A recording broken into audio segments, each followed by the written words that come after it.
Before we leap into a journey through Wakanda's wild history, here's a quick tip: subscribe to the channel and hit that like button. You don't want to miss out on all of our Marvel deep dives. Have you ever wondered how a make-believe nation could feel more real than your last vacation? Um, that's the charm of Wakanda. First glimpsed in Captain America Civil War, instantly captivating everyone with secrets, science, and stories richer than most real world legends. Uh, and forget about mere superhero kingdoms. Wakanda saga stretches back 10,000 years, beginning with a cosmic surprise that changed Africa forever. When a meteor brimming with vibranium struck, it gave birth to the Great Mound and turned the land into the Marvel World's version of stumbling onto the Earth's greatest treasure chest. But Unity wasn't on the menu. The five tribes discovered vibranium and immediately started bickering like siblings over the last fries at dinner.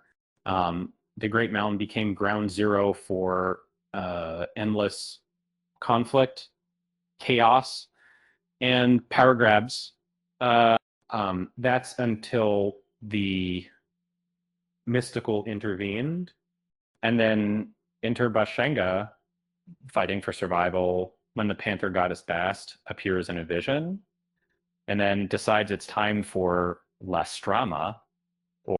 She leads Bashenga to the heart-shaped Erd infused with vibranium, and the Basinga that isn't another warrior who's in the last month, and a million of gays of Basinga, and the not everyone was ready for the party.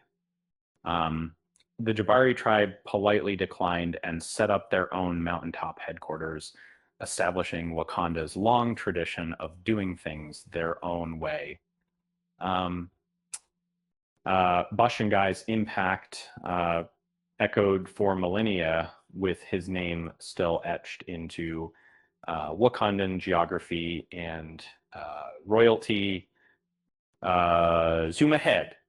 Generations later, King Azuri rules at the height of World War II, when Nazi villains get nosy about vibranium. Azuri teams up with Captain America, and the iconic shield.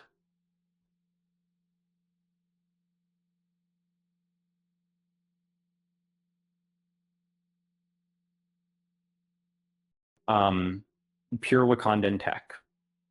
Uh, Turns out Cap wasn't fighting evil alone. He had a little help from his friends on another continent. Um, Family dramas are part of every monarchy, but Wakanda's take the crown. Azuri's sons, T'Chaka and Njobu, end up on remarkably different paths.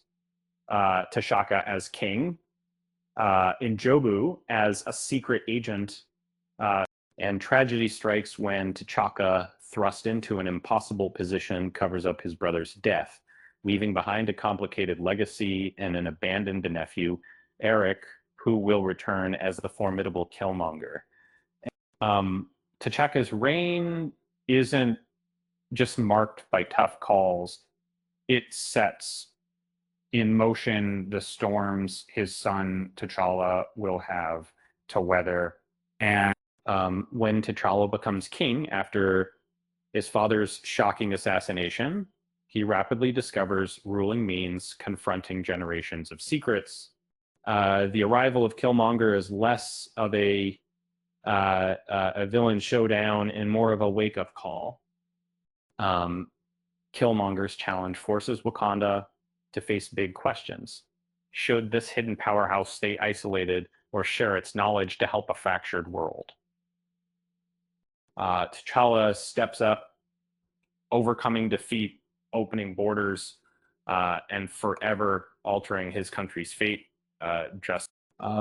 Then tragedy strikes again.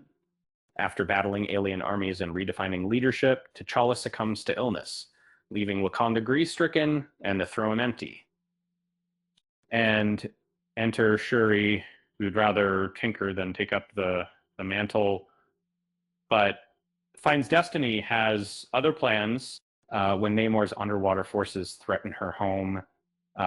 Shuri forges a new path, blending tech and tradition and finding her own version of heroism, and which I think her journey as one may can relate to.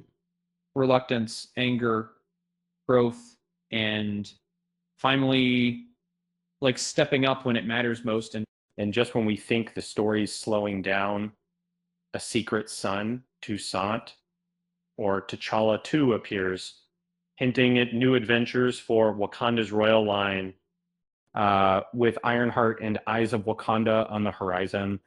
And the MCU timeline busier than a Wakandan market day, these stories are far from over. And if you're counting, all of this mayhem unfolds while Thor gains new powers and Ant-Man preps for his own chaos. Meanwhile, Wakanda stands its ground and grows ever stronger. There's something deeply universal in the journey from Bashanga to Shuri.